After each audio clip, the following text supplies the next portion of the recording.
हम स्टार्ट करने वाले हैं साइंस वन का second chapter classification of element. तो ये साइंस वन का सेकंड चैप्टर है जहाँ पर एलिमेंट्स के बारे में बताया है। तो जैसे कि हमने बताया कि हमारे अर्थ पर अभी तक 118 डिफरेंट टाइप्स के एलिमेंट्स प्रेजेंट हैं। तो जैसे कि अगर हम एलिमेंट्स की बात करते हैं तो elements are made up of atom. तो सबसे पहले हमें ये देखना है कि एलिमेंट किसके बने, तो एटम्स के बने होते हैं। अब ये एटम्स क्या होते हैं, तो एटम्स एक ऐसा पार्ट होता है जो कि सारे यूनिवर्स का सबसे स्मॉलेस्ट पार्टिकल होता है, मतलब इससे छोटा अभी तक कोई चीजें नहीं प्रेजेंट है। तो एटम सबसे स्मॉलेस्ट पार्ट होता है। तो फर्स्टली एटम्स की बात की जाए तो एटम्स दो चीजों से मिलकर बना होता है, न्यूक्लियस और ऑर्बिट से मिलकर बना होता है। अगर न्यूक्लियस की बात की जाए तो न्यूक्लियस में क्या क्या चीजें होती है, प्रोटॉन और न्यूट्रॉन। प्रोटॉन पॉजिटिवली चार्ज होता है, न्यूट्रॉन पे कोई भी चार्ज नहीं होता। और ऑर्बिट की बात करें तो उस पे कौन सा चार्ज होता है, इलेक्ट्रॉन्स होते हैं। ऑर्बिट पे क्या रिवॉल्व होते हैं, इलेक्ट्रॉन्स। तो जैसे कि यहाँ पर आप सभी लोग देख पा रहे होंगे कि यहाँ पर ये जो बीच में है इसे कहा जाता है nucleus.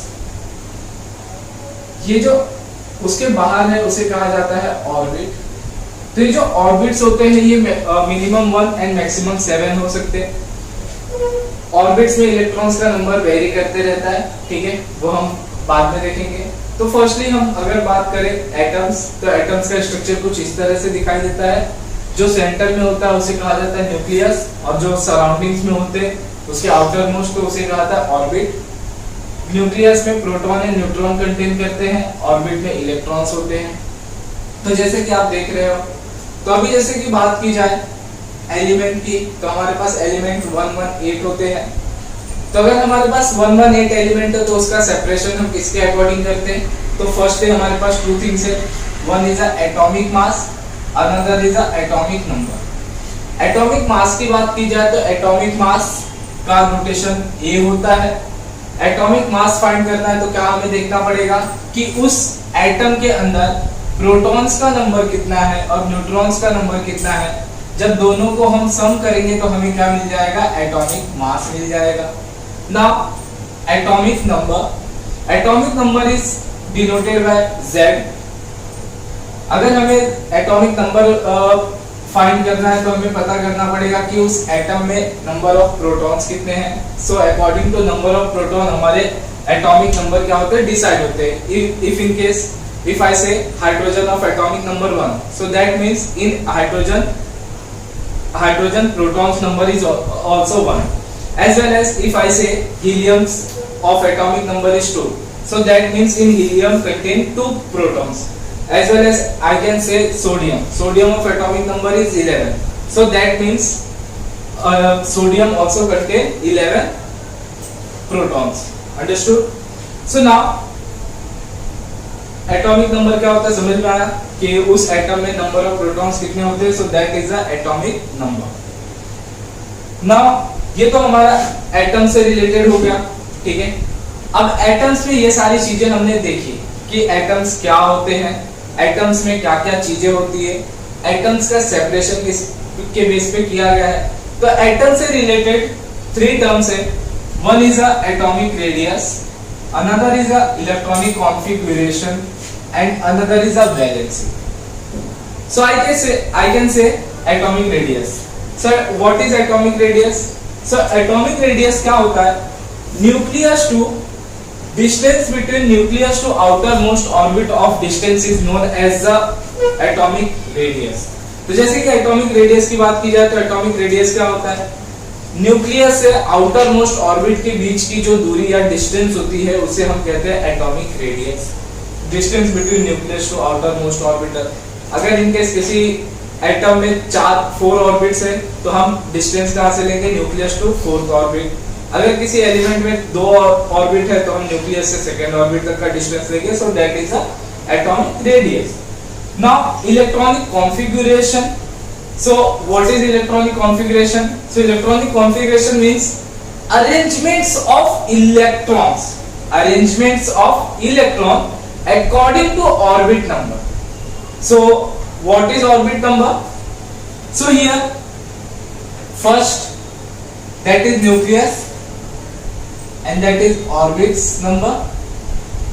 If any element contain one orbit, so in first orbit contain maximum 2 electron.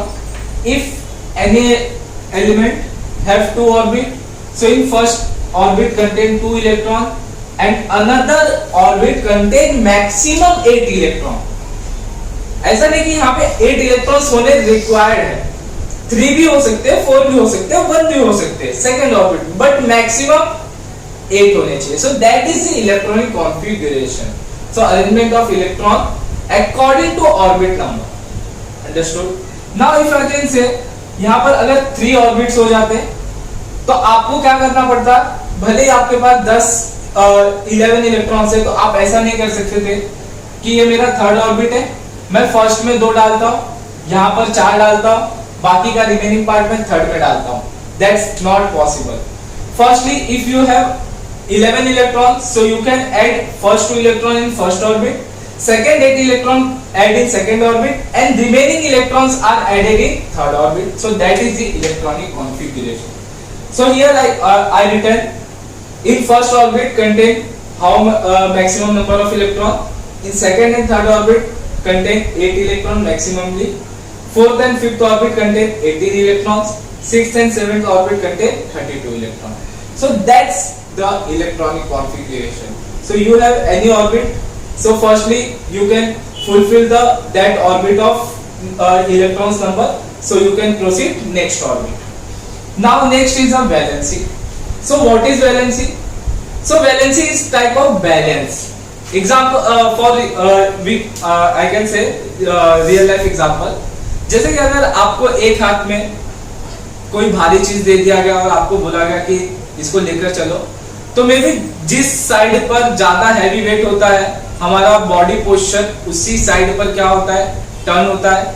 Like जैसे कि अगर मैंने 10 to 15 किलो का कोई भी वेट अपने हैंड पे कैरी किया है राइट हैंड साइड पे, तो मेरा बॉडी पोस्चर स्ट्रेट की जगह पे थोड़ा सा टिल्ट होके कहां पर पहुंच जाएगा, राइट साइड पर. इफ अगर इन केस मैं क्या करता हूं कि दोनों हैंड में 15-15 केजी का ऑब्जेक्ट ले लेता हूं, तो मेरा बॉडी पोस्चर क्या रहेगा, स्ट्रेट रहेगा. So that is balance. So same as it is, that is valency. So valency is element of ability to losing और gaining of electrons number. Okay, so any elements, okay, they either lose the electron or gain the electron. Okay, so for example, so firstly I say if any element electrons are losing, they carry positive charge, or any element gain the electron, they carry negative charge. For example, यहाँ पर क्या है, sodium है. Sodium का atomic number कितना होता है, 11. So number of proton equal to number of electrons भी होते हैं. तो सोडियम में 11 एटॉमिक नंबर है, सो दैट मींस प्रोटॉन्स का नंबर भी क्या होगा, 11 होगा. सो दैट मींस इलेक्ट्रॉन्स का नंबर भी सेम होगा. ओके, नाउ इलेक्ट्रॉनिक कॉन्फ़िगरेशन, जैसे कि अभी मैंने बताया कि मेरे पास 11 इलेक्ट्रॉन है. सो फर्स्टली मेरे पास 11 इलेक्ट्रॉन है, तो मैं उसको फर्स्ट ऑर्बिट में मैक्सिममली 2 इलेक्ट्रॉन्स को ऐड करूंगा, सेकेंड ऑर्बिट में 8 इलेक्ट्रॉन्स को ऐड करूंगा, देन थर्ड ऑर्बिट में कितने बच गए, 1 इलेक्ट्रॉन्स बच गए. तो अभी जैसे कि आपको पता है कि यहाँ पर 2 इलेक्ट्रॉन्स थे, 2 इलेक्ट्रॉन्स फर्स्ट ऑर्बिट में चाहिए थे, वहां पर है. सेकंड में 8 चाहिए थे, 8 है. बट थर्ड में मैक्सिममली कितना चाहिए था, 8 इलेक्ट्रॉन. बट यहाँ पर है कितना, 1 इलेक्ट्रॉन. तो हर एक एलिमेंट के पास 2 पॉसिबिलिटी होती है, या तो वो इलेक्ट्रॉन को लूज कर दे या तो इलेक्ट्रॉन को गेन कर ले.